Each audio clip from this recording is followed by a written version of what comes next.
Welcome to our Resilience and Strength 2021 series, supporting the mental well-being of the Black community. I am Lynn Sherman, Director of Community Engagement and Social Responsibility with Baptist Health. Today is the final session of our three-part series, focusing on mental well-being of our Black children, teens, and young adults. This series exemplifies Baptist Health's commitment to improving health and well-being across multicultural communities. Each of our sessions includes a Baptist Health clinician, a faith leader, and a caregiver or individual with lived experiences. This session is about providing reliable and accurate information and inspiration to help Black children, youth, and their caregivers in managing their mental well-being through these unprecedented times. As we get started, I'd like to introduce to you our moderator. Our moderator is Selena Webster Bass, founder and CEO of the Voices Institute, a health education research and consulting group focused on eliminating health disparities, promoting minority health in children, youth, and families. She also trains in advancing health equity in communities, organizations, and systems. Selena Webster Bass earned her master's degree in public health. She is a native of Jacksonville, Florida, with more than 20 years of experience in health equity, community health, and cultural and linguistic competence. She's a nationally recognized health equity advocate. Webster Bass has led leadership roles with several Jacksonville-based institutions, including the University of Florida at Jacksonville, where she was community medicine director for pediatrics and family medicine residency programs, Shands Jacksonville Nemours Children's Clinic, where she served as manager of the Pediatric Sickle Cell Clinic, and the Jacksonville System of Care Initiative, where she led mental health literacy, multicultural engagement, and cultural competence educational efforts. Ladies and gentlemen, Selena Webster Bass. Thank you so much, Lynn. I'm delighted to be a part of this wonderful panel focused on mental health and our Black children, teens, and young adults. This is an important conversation, and we have an esteemed panel here, and I'm looking forward to our discussion. You know, there's an African proverb that says children are the reward of life. And so it is important that we as parents, as caregivers, as the village, as health professionals, that we support our African-American children, teens, and young adults as they navigate the pandemic, racial stress and trauma, the loss of routines, missing proms, missing life events, and just, being their best selves.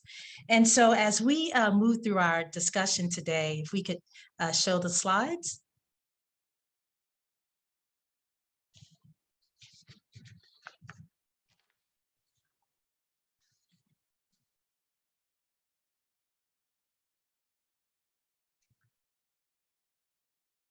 And so as we proceed through our discussion, we want to highlight some local initiatives that are happening here in Jacksonville. One of those initiatives is entitled On Our Sleeves, and it is a national movement to promote children's mental health. And Wolfson's Children's Hospital is our local partner that is leading that campaign to break mental health stigma, to provide resources for parents and caregivers, and to give children a voice in their social, emotional, and mental well-being.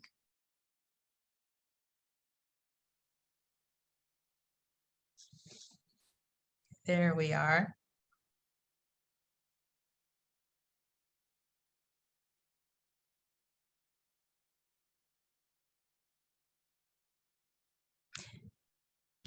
Advance to the next slide. Next slide. All right, so we'll go ahead and introduce our panelists. We'll start with Dr. Cross, mental health therapist with Baptist Health. Dr. Cross is a licensed mental health counselor in the state of Florida with decades of experience working with victims of domestic violence, families in crisis, youth in foster care, and court advocacy for abused and neglected children.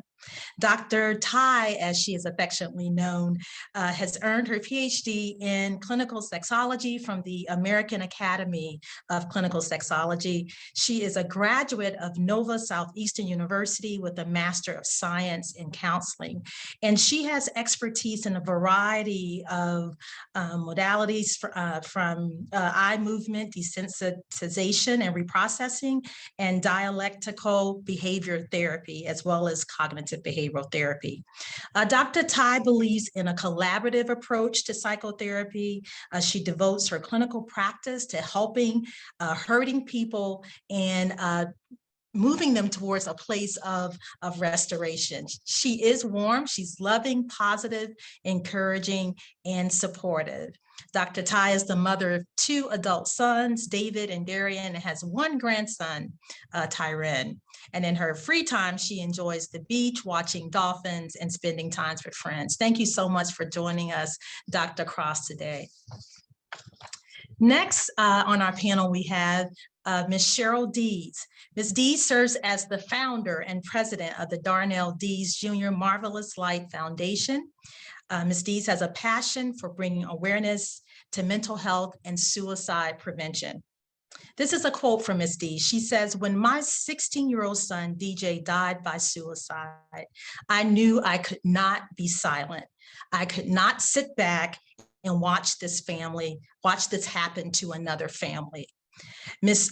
Dees has a background in healthcare administration that spans 17 years. She is currently the director at Dedicated Senior Medical Center, Jacksonville, and she has a BA in business administration and in healthcare administration. And she also volunteers as a mentor with Big Brothers, Big Sisters of Northeast Florida. And she has a desire to promote mental health awareness and to help youth throughout the country. So thank you for joining us, Ms. Dees. And then we have Mr. Donnie Raby, a mental health advocate. He was born and raised in Grand Rapids, Michigan, and has lived in Florida for the past 4 years. Donnie was raised by a single mother that worked tirelessly to support her 4 children. Donnie felt like an outcast among other teenagers in school. He found himself distant and started to develop anxiety, which led to suicidal thoughts. Donnie says, "I knew that there was something different about me, but I didn't know how to say that I needed help. So I turned to self-harm to cope with the emotions that I had deep inside." Donnie has felt the mental health stigma growing up in the African-American community. He reached his limit at 25 years of age and decided no more. Donnie was determined to get help, to start mental health treatment. And in 2020, Donnie became a published author and wrote his first book called "Thank You, I'm at Peace." And this book describes his struggle and how he found strength to love himself from the inside out. He hopes to continue his journey of sharing his story to help bring awareness to mental health and speak up and say, "I'm not okay, and it's okay to not be okay." Thank you for joining us, Donnie, and sharing your lived experience. And then finally, we have our faith leader for our panel, Pastor Calvin Lewis. He also works with Family Support Services of North Florida. He serves as the Foster Care Recruitment and Retention Specialist with FSS. Calvin Lewis, or Pastor Lewis, was born in Jacksonville, Florida. He is a 1977 graduate of William M. Raines High School. He's a Viking. A 1985 graduate of Jones College with an associate's degree in marketing and management, and a 2010 graduate of Jacksonville Theological Seminary with a bachelor's degree in ministry. He spent his early career as a radio and news broadcaster, and he was the news director for WCRJ FM 107 from 1982 to 1985. Pastor Lewis has entered the ministry in 1985 and was the pastor of Mount Carmel Missionary Baptist Church until 1985. He founded both Vision Baptist Church and is currently the pastor of Purpose Church. He is the director of programs for Mental Health America. That was from 2010 to 2016. He also served with the Jacksonville System of Care Initiative. He is certified in adult mental health first aid, and he is currently the recruitment and retention specialist for Family Support Services of North Florida. He is married to Gwendolyn Lewis, and they have 2 wonderful kids and 8 grandchildren. So thank you, Pastor Lewis, for joining our panel today as well. Next slide. Yes. So we mentioned earlier the On Our Sleeves movement. We'd like for you to visit this website for additional information, wolfsonschildrens.com on our sleeves. And we'll show you a promotional video on this particular topic and this campaign on our sleeves.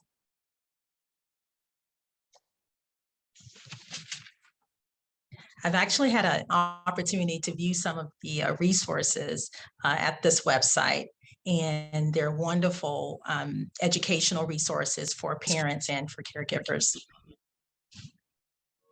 1 in 5 children is living with a mental illness. During this challenging time, many more could be struggling in silence. On Our Sleeves, the movement to transform children's mental health is here to help. May is Mental Health Awareness Month, and On Our Sleeves has free, easy-to-use educational tools and resources for families. Learn more at onoursleeves.org.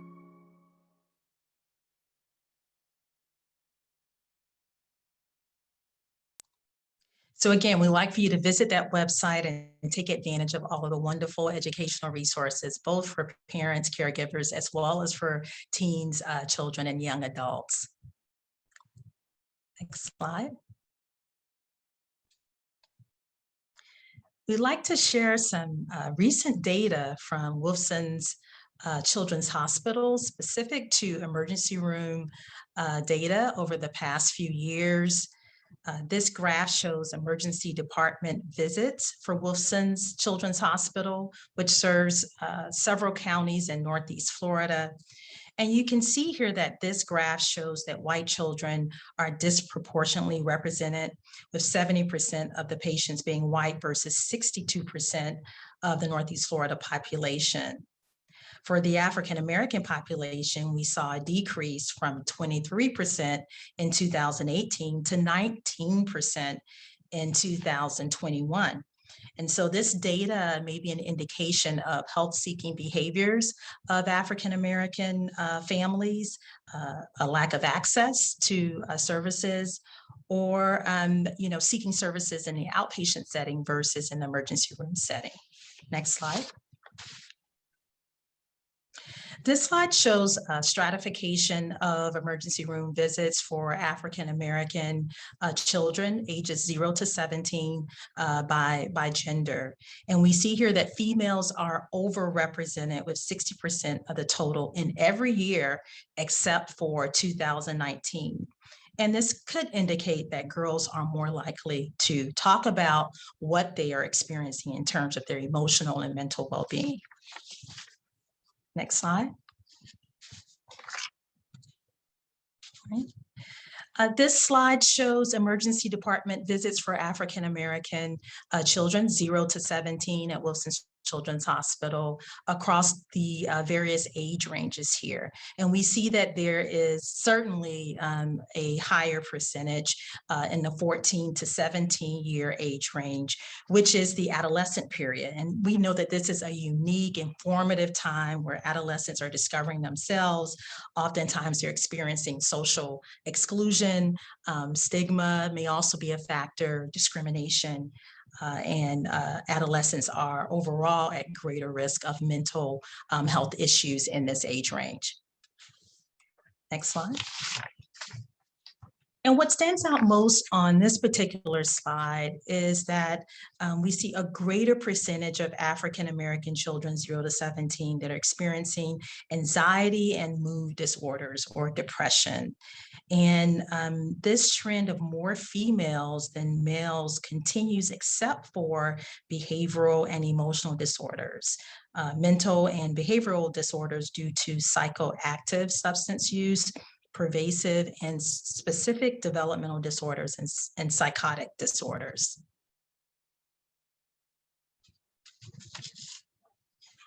Thank you so much for the slides. So with that data, we want to move into our discussion, and we'd like to start with you, Dr. Cross, as our clinician in residence today. So we saw in our graph here that, that there are certain trends. 1 in 5 youth nationally are impacted by mental illness.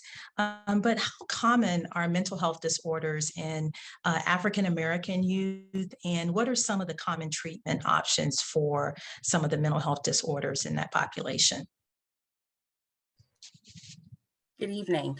As far as the African-American community is concerned, some of the prevalent disorders that we are seeing are similar to the national statistics, in that there is a lot of ADHD, as well as behavior issues, conduct issues, anxiety, depression, as well as autism spectrum disorders. So within our community, there are a lot of the same disorders that we're finding on the national level as well.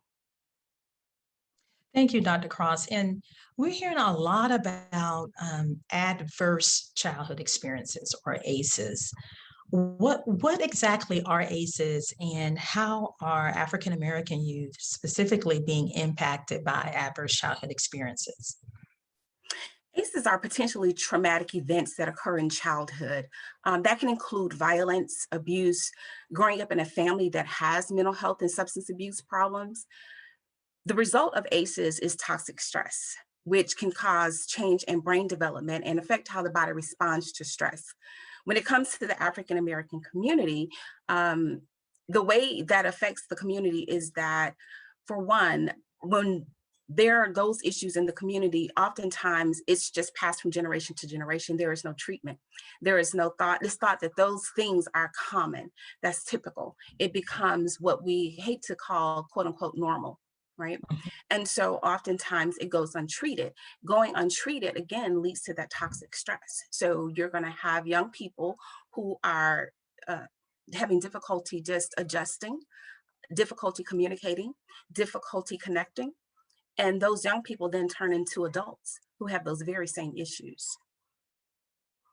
Thank you so much, Dr. Cross. And you mentioned how the environment impacts children in terms of ACEs. And we know that over the past year, there have been recent incidents related to discrimination and racism and racial stress and trauma with George Floyd, Ahmaud Arbery, and so forth. What is racial stress and trauma, and how can children, how can caregivers be more responsive to each other in terms of dealing with racial stress and trauma? How can we manage racial stress and trauma more effectively? Absolutely. Racial stress and trauma is just what it says. That is that stress or those traumatic events that cause traumatic experiences, traumatic thoughts that we cannot erase, that we cannot get away from, that are based upon racial issues that we have experienced, whether we have experienced it directly, whether we have seen it portrayed on the news, whether we have heard about it in our environments, in our communities, in our schools, talking about the things that have happened in the world.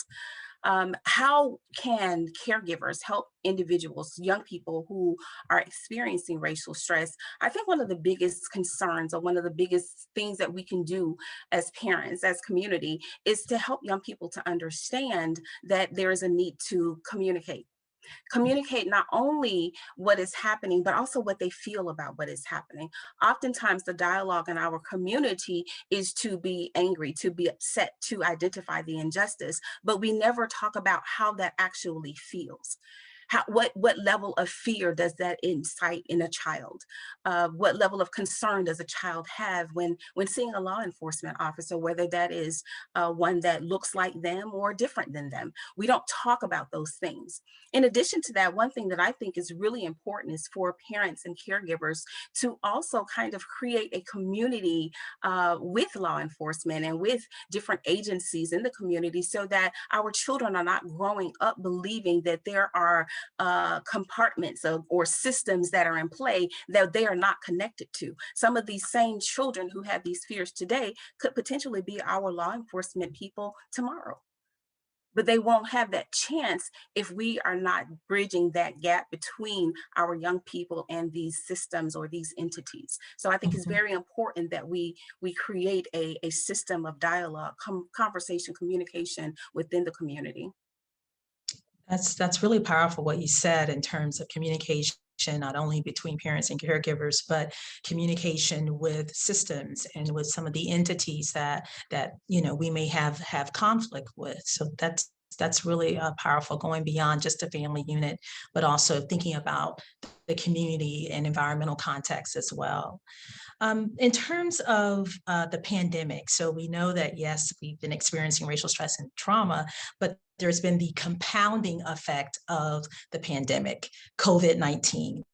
And so, as I mentioned earlier, I know my own kids just, more screen time, because of a different school schedule, less time with their friends. And we know during adolescence that, peer relationships are really important for our young people. So what suggestions can you offer in terms of managing mental well-being during the pandemic, during this time of social isolation, when we're social distancing, wearing masks and all of the alike?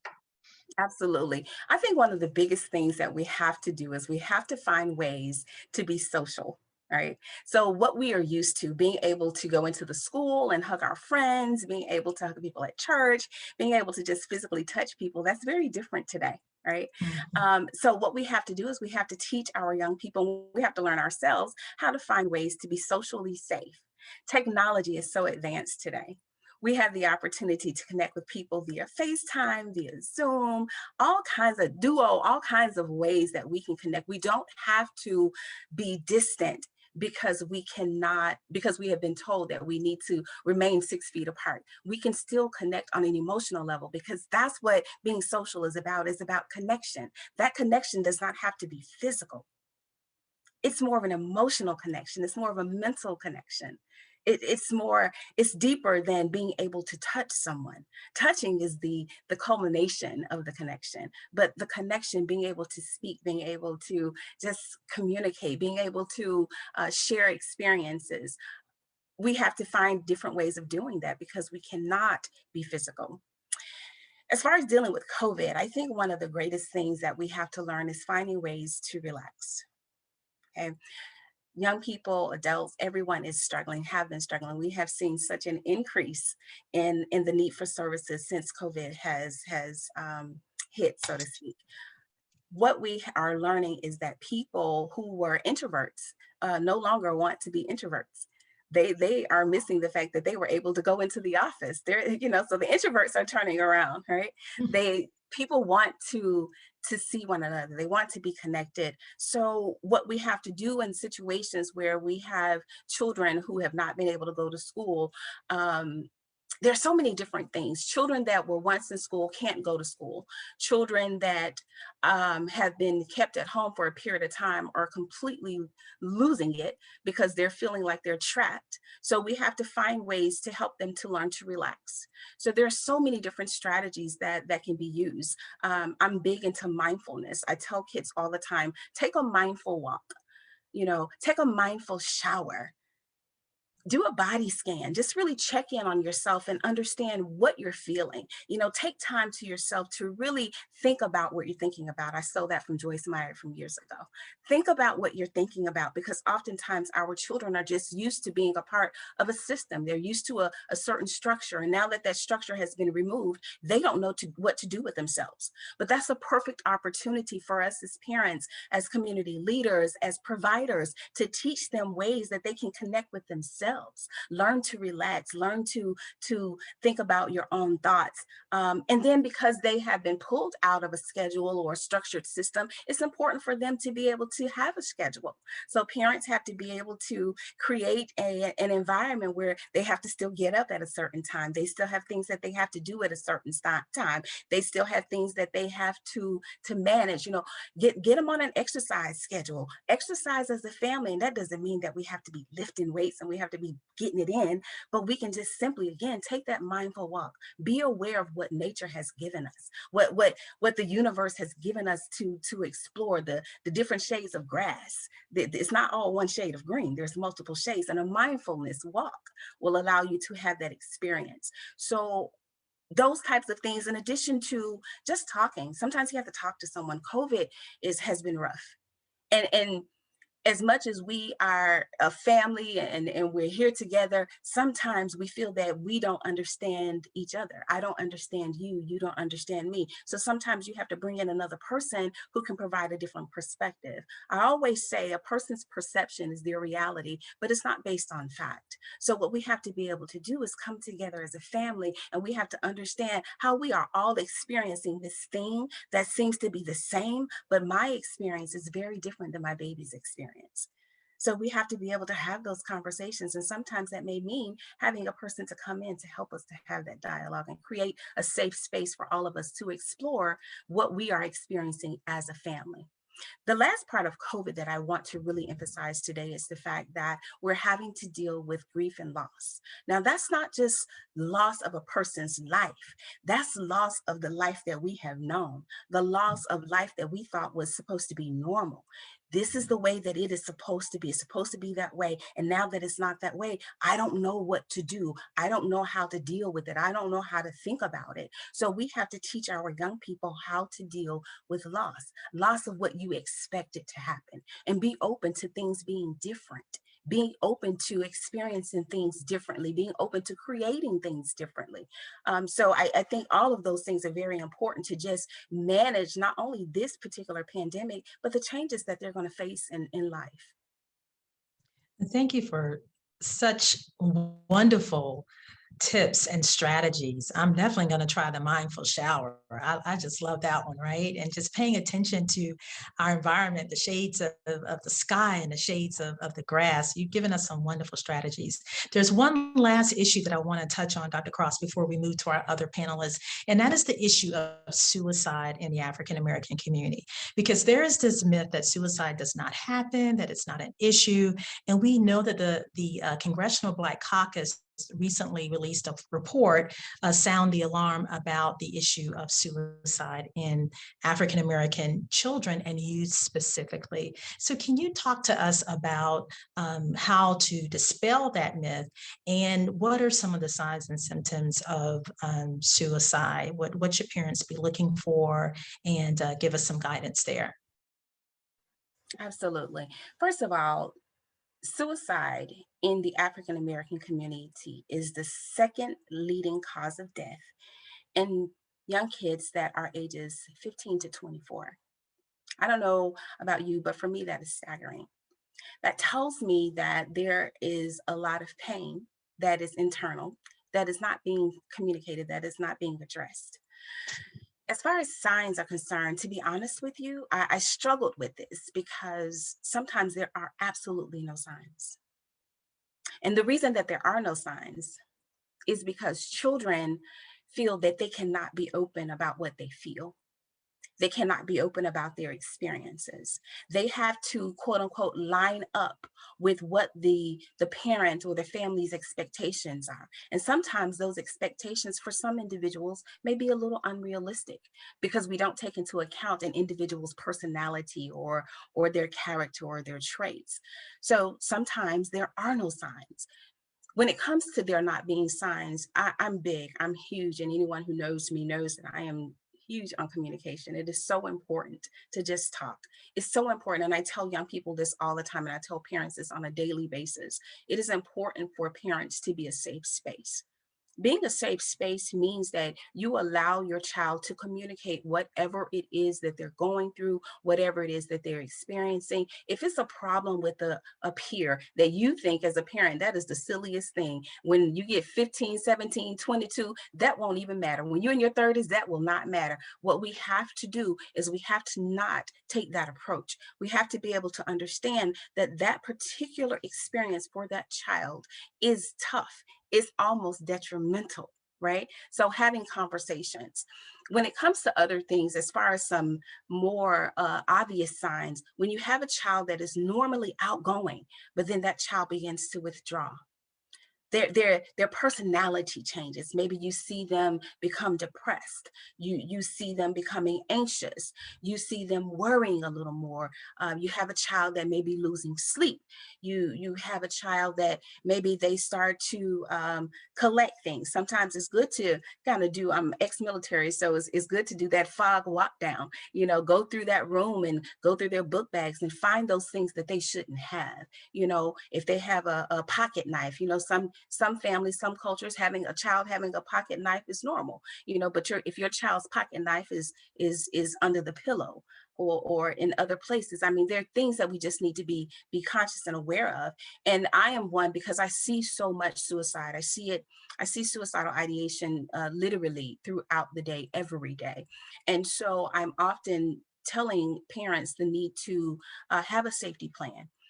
If you have a child that is cutting, it could be superficial cutting. We're talking about little small scrapes. We don't think anything of that a lot of times. If they're cutting on their thigh or cutting on their upper arm, we don't think that that's a suicidal gesture, but those types of things lead to suicidal behaviors. That act of cutting is a way to release pain. Well, if a child needs to release pain, there's pain. We're not looking at how they're releasing it. We need to look at the fact that there is pain. And if there is pain, we need to intervene, because we need to help this child or those children to learn ways of communicating what it is they're actually feeling, helping them to understand that they are feeling. Cutting is not a way to release feeling. Cutting is a way for you to identify, it should help you to identify that you are struggling in some area and you cannot verbalize that. So we need to help them to learn that it's okay to say what they feel. It's okay to feel. It's okay to not be okay. Thank you so much, Dr. Cross, for outlining those signs and symptoms. We know that sometimes, there aren't any, but thank you for sharing what we should be looking for and the importance of caregivers providing safe space. Thank you for that.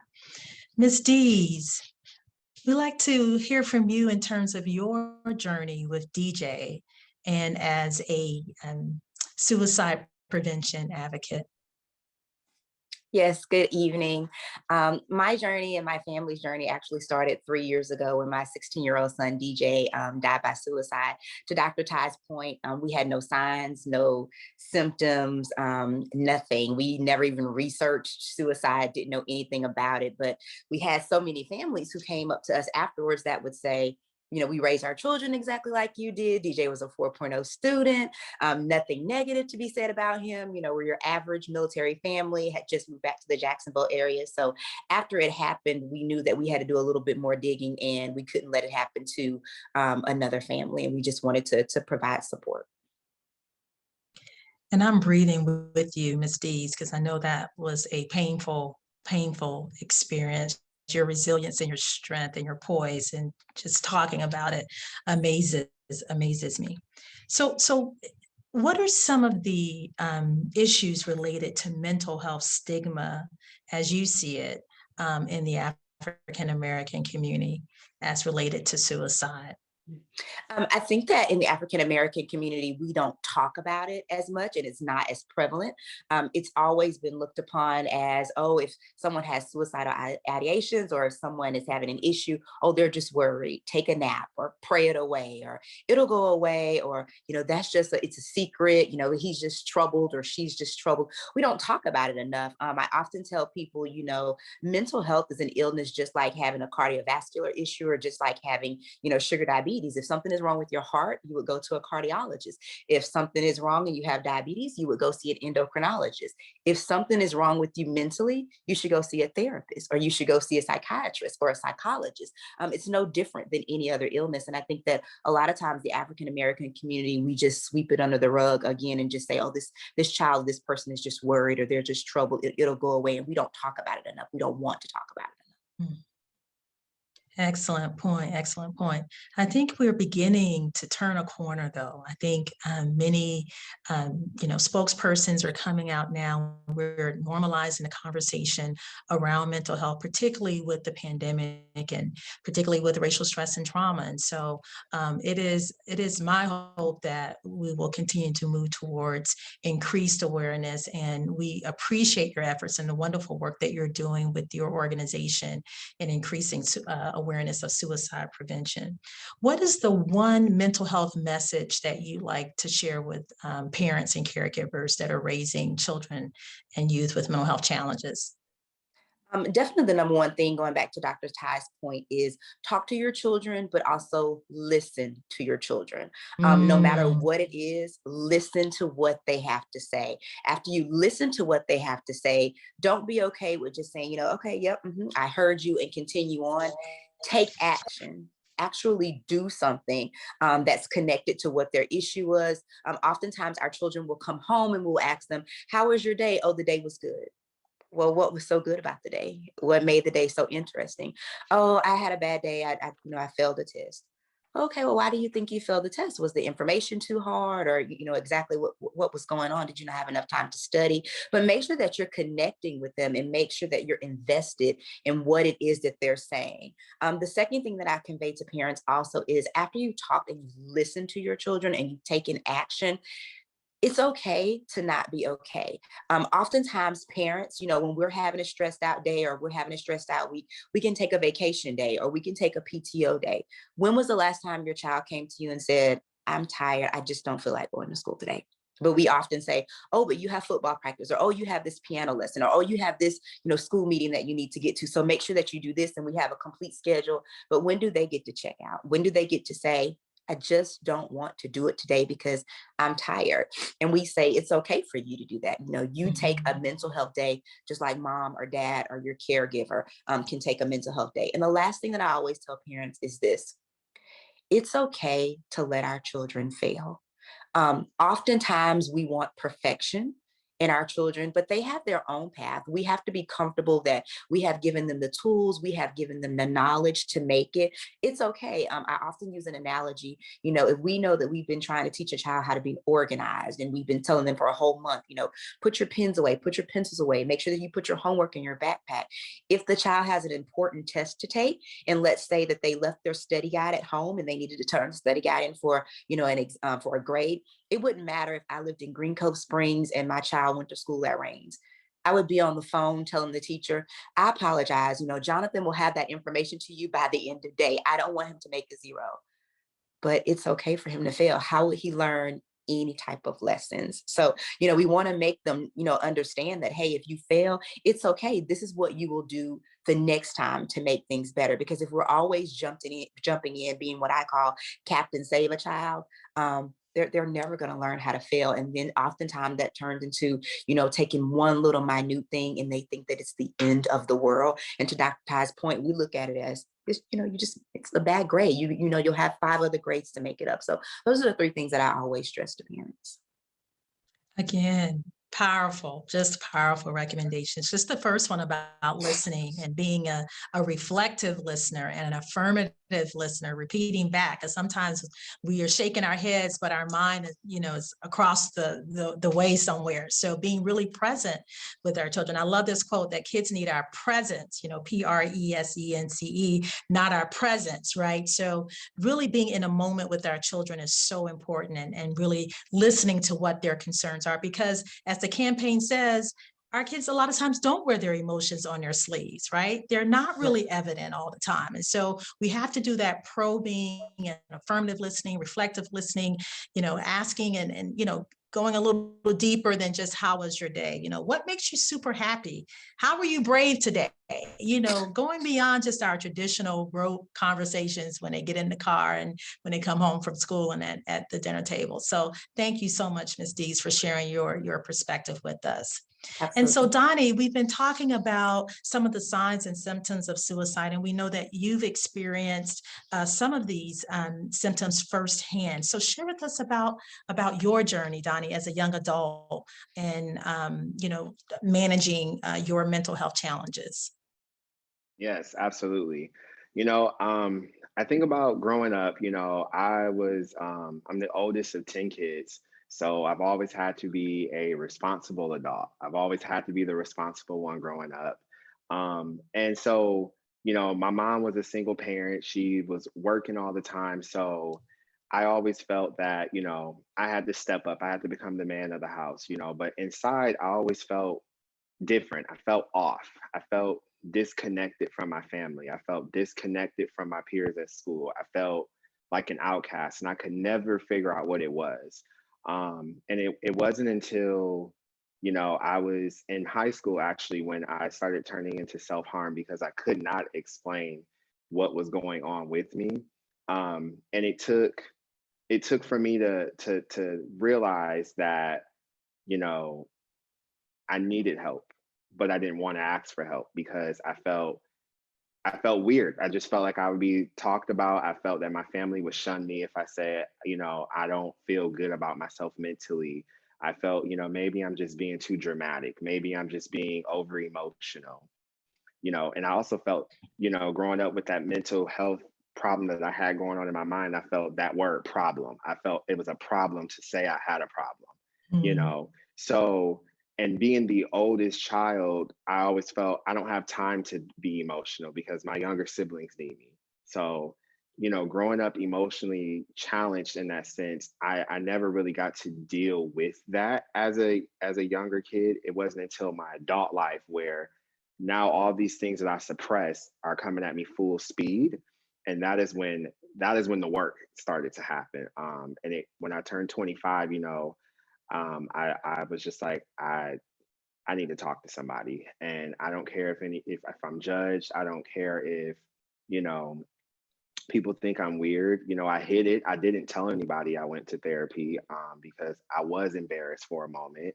But you know, once I learned my power and going to therapy, that's when I started to be able to speak up with it and to say, you know, it's actually okay to talk to somebody and get this stuff off of your chest because there were so many things going to therapy that I started releasing. I was like, oh, wow, I forgot all about that. I didn't even think about that anymore. I forgot that happened to me when I was 7, you Mhm. know? So going through that process, that healed my journey. That got me going into doing the work for Mhm. myself personally.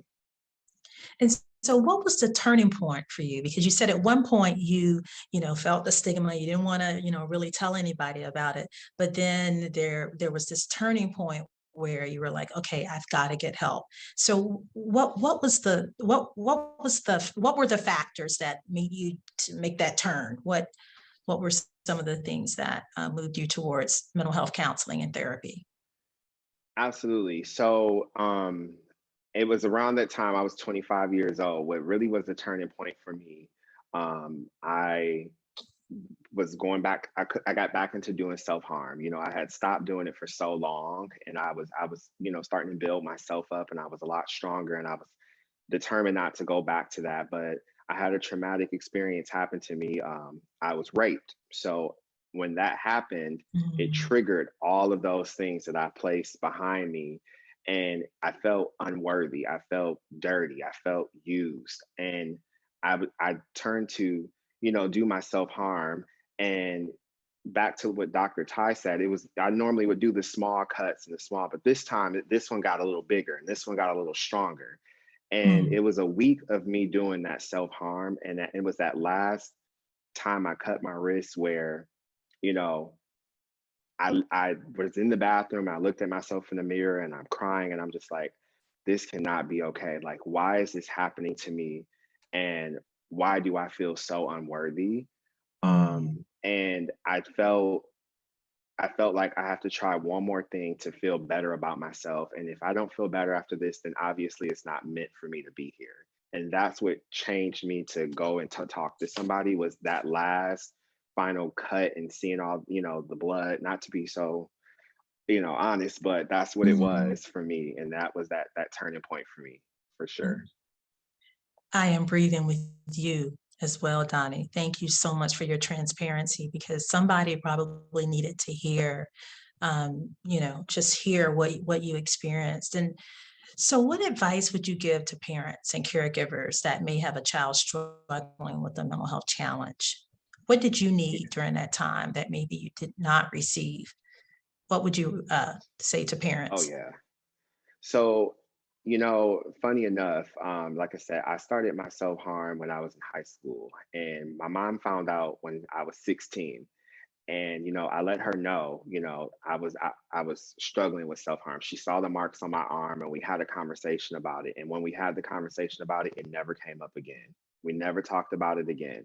Then it wasn't until 25 when I started this again, and I told my mom again, this is what I'm going through. And the thing about it was, she was so ashamed as a parent that, oh, this is Mhm. my kid doing this to himself. And I think the best advice that I would give to a parent is, it's okay. It's not your fault. You can't Mm, blame yourself for your child going through something, because there are so many factors that happen outside in the world, that happen outside of the house. It's not always you. It's not always family. There's other things that go on in young kids' lives that cause them to get to these points. And I think that's the best advice, is like, don't blame yourself. It's okay to accept that this is happening, and now turn to someone else and talk and ask for that help, and get to know your child. It is that conversation. We need to talk about these things. Like I said, I told my mom twice and she shelved it, and it was like, no, let's dig into this. Let's talk about it. mhm. So that's the best advice I would have for it, for sure. Thank you so much, Donnie. I know when we talked prior to the webinar today that you emphasized how journaling and writing was like one of your strategies in terms of managing your mental well-being and your wholeness. Can you tell us about your book, and Yeah. what impact does writing and journaling have on you? Yeah, I'm a firm person. I believe in, we all have different feelings, and we all have different thoughts that we have. But it's something to me about when I was journaling, when I write it down, it's concrete. That's when it Mm, becomes, this is what it is, because I see it. It's there. A thought, you can dismiss your thoughts real easy, but when something's written there, you have to deal with it. And so with me writing, it was my way of saying, okay, there it is. The elephant's in the room now. Now, how do we deal with this? And when I started writing, I believe in this thing, I call it the whys. And I would write, what's wrong with me? And then I go, so why is this wrong with you? Okay, this is why, but why? So this is this not. And so it's like that helped me, like, dig down into my own problems, and like, okay, this is what's going on. So, and I started that actually last year during the pandemics. I went real deep in, because I just wanted to, like, go into, what am I really struggling with people who have harmed me. And I made this collection of letters that I wrote to people. I just wrote all these letters to people who have done me wrong. And I wrote a letter to myself. I wrote a letter to my father. And once these letters were done, I read them to myself, and I was like, you know what, this somebody needs to hear this. Because I know I'm not alone. And that's when I honestly mm, just compiled it all together, and I made a book. And it was one of my most proudest moments, because that was the first time I felt like, you know what, it's okay not to be okay, because I know what I'm doing and what I'm saying is not only healing me, but if there's one person that can read mm. this, I can change the trajectory of someone else's life, because somebody else is probably feeling just as low as I am. And that'll help them see that, I am not by myself. There's someone else who gets Yes. me. There's another Black man who understands exactly what I'm going through. Mm. That's Absolutely. so, so powerful, Donnie. And we are not alone. There are so many resources here in Northeast Florida, and we've highlighted some of those resources, the importance of, using, various tools from journaling to mindfulness. So many practical strategies have been shared in our session so far today. So thank you again, Donnie, for sharing your experience and your journey, your lived experience with us. Thank you. And so, Pastor Lewis, we know that faith and spirituality is an important foundation in the African-American experience. I don't know how we would make it without our faith and our spirituality. And so if you could share with us the role of the faith community in promoting the mental well-being in children, teens, and young adults. And we know that religiosity has actually been identified as a protective factor in terms of well-being in children, youth, and young adults. So tell us from your lens as a pastor and also as a foster care parent and working with Family Support Services of North Florida about your experience in terms of faith and spirituality in maintaining mental well-being.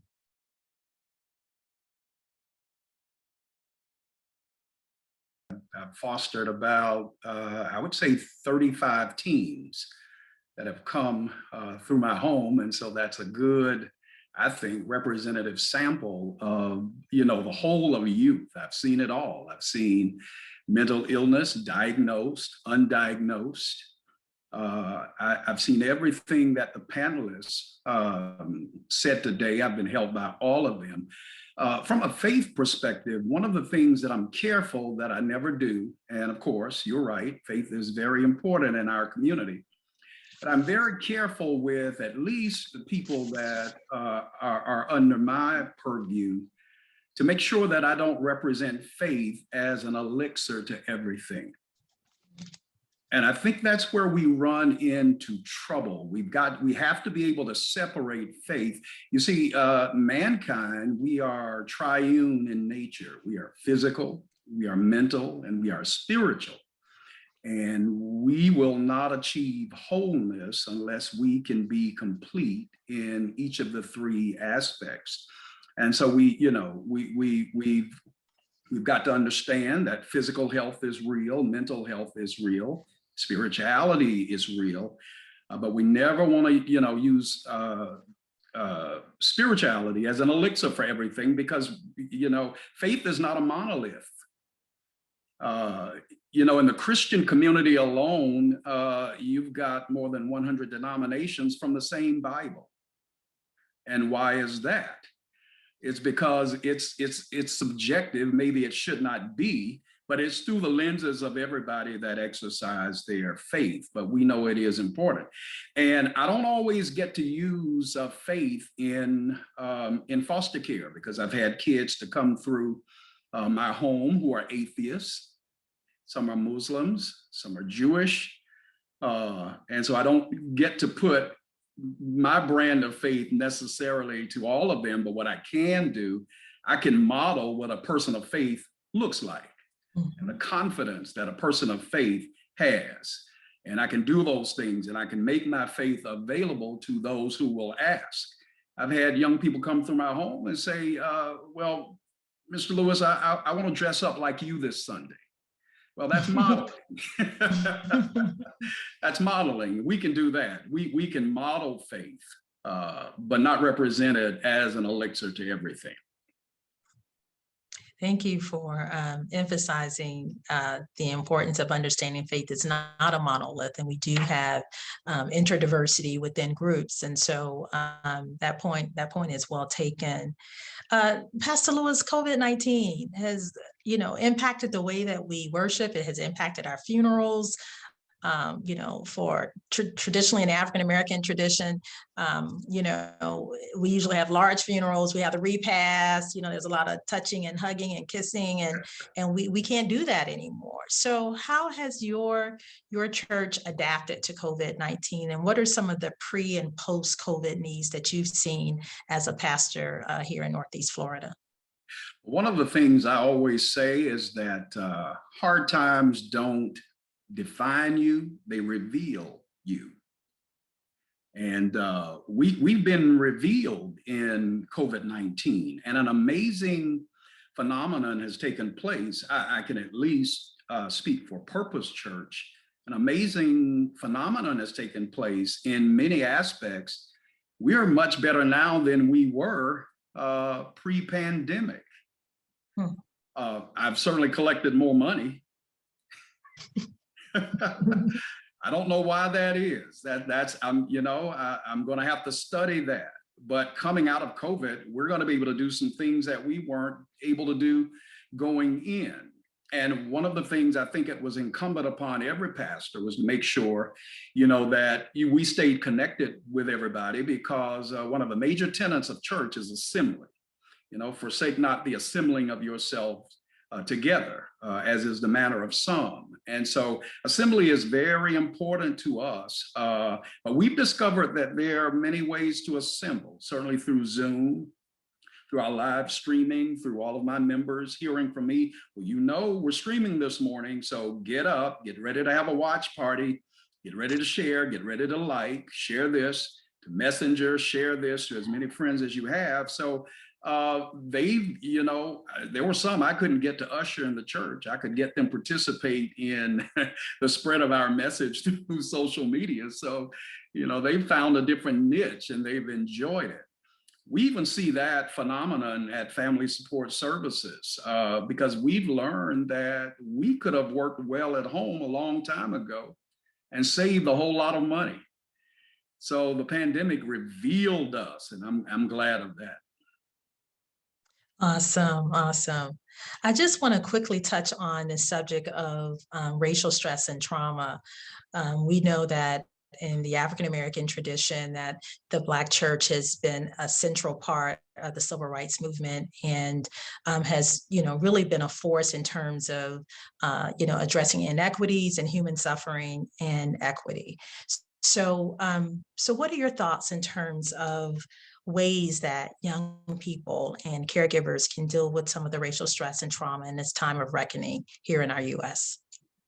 Like it or not, it has been imputed upon the church to lead our people in social justice against injustice, and that's who we are. I've had people criticize me for a lot of what they say are my political posts on Facebook, and I've asked them, well, have you ever heard of Reverend Martin Luther King? Have you ever heard of Reverend Ralph Abernathy? Al Sharpton, were they wrong? No, they realized that this is just imputed upon us by our Maker, who is very much for social justice, very much for equality. He calls people of poverty the least of these, and he's concerned about them. And the onus is on us to do that. One of the things I want to say, and particularly with our young people, there's another element, because they're what we now say, we've coined a new term, and that is called woke. Woke. So now all of a sudden, we are more aware than we have ever been of the injustices that were done to our people, and much of it still being done. We're still the victim of some very vile things. I mean, you look at the church in South Carolina, they're aware of that. And I'm sure Dr. Cross will agree that a lot of things that they're finally discovering that have happened to us over the years are now somewhat traumatic. And because these things are traumatic, I think a lot of that trauma underlay a lot of how they feel today. And a lot of them don't know how to express it. They don't know how to act. They act out. And we've got to be very cognizant that there is for them a fresh round of awareness that is traumatic to them, and we have to listen to them and be sensitive. Absolutely, absolutely.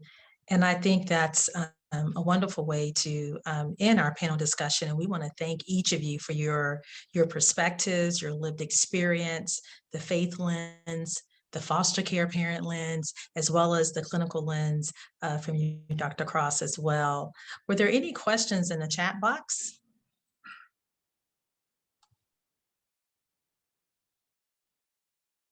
There's some individuals were asking about the title of your book, Donnie. Did you want to share? Yes, yes. So my book is called Thank You, I'm at Peace. It's on Amazon under the pen name Donnie Love. And the reason why it's under Donnie Love is because I'm spreading love. So Donnie Love. Love it, love it, love it. Well, this is our final session of our, Resilience and Strength series, and it's been really powerful. Beginning with our elders, which is so important that we honor those whose shoulders we stand on. And then we move to our adults, and then our final session today on children, teens, and youth. So we thank you all for being a part of this series, and I'm sure that you gained some practical strategies as well as resources. If we could bring those resources back up with the PowerPoint, that will help us in being more whole and well in terms of our mental health. One resource here is the National Association of Mental Illness, NAMI, their family support group program. Their website is here, as well as their contact information. They are convening support groups for families here in the Northeast Florida area. Our next slide. We mentioned the On Our Sleeves movement being led locally by Wilson's Children's Hospital. We have the QR code here if you like to scan that with your camera. Once you sign up for the program, you'll receive a monthly e-newsletter, some tools and tips for facilitating conversations with your kids and teens. Also learn about some signs and symptoms of various mental health disorders, and also how to access support provided by Wilson's Children's Hospital. So please take advantage of these resources. Next slide.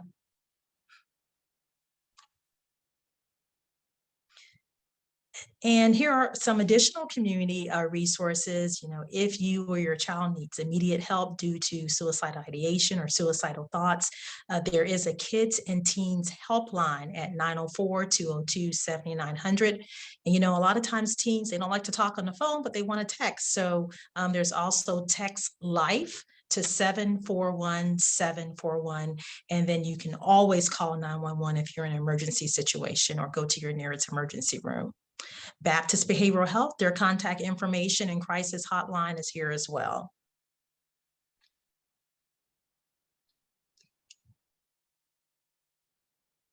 And the next slide, we'd like to thank you for your participation. I'm going to turn it back over to Director Lynn Sherman with Baptist Health Social Responsibility.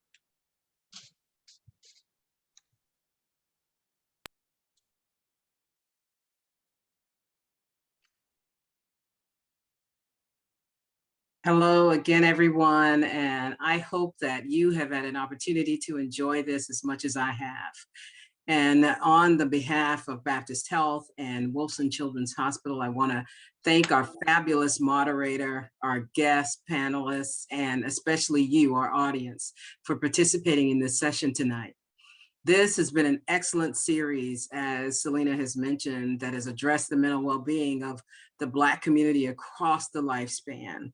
As was said, the first session focused on our elders and the second on the adults, and this one particularly was focused on our children. To review the recording for tonight's session and the other two previous sessions, please visit the Social Responsibility landing page at baptistjacks.com. It will be available to you in a few days for all of our participants who have registered for this program. We will be sending you a link to all of those recordings so that you can continue to learn, continue to share with others, and it will certainly live on our Baptist Health internet page. Baptist Health is committed to changing healthcare for good for a lifetime of health together. So thanks again for joining us tonight. And thanks to our panelists again for being here. Good night.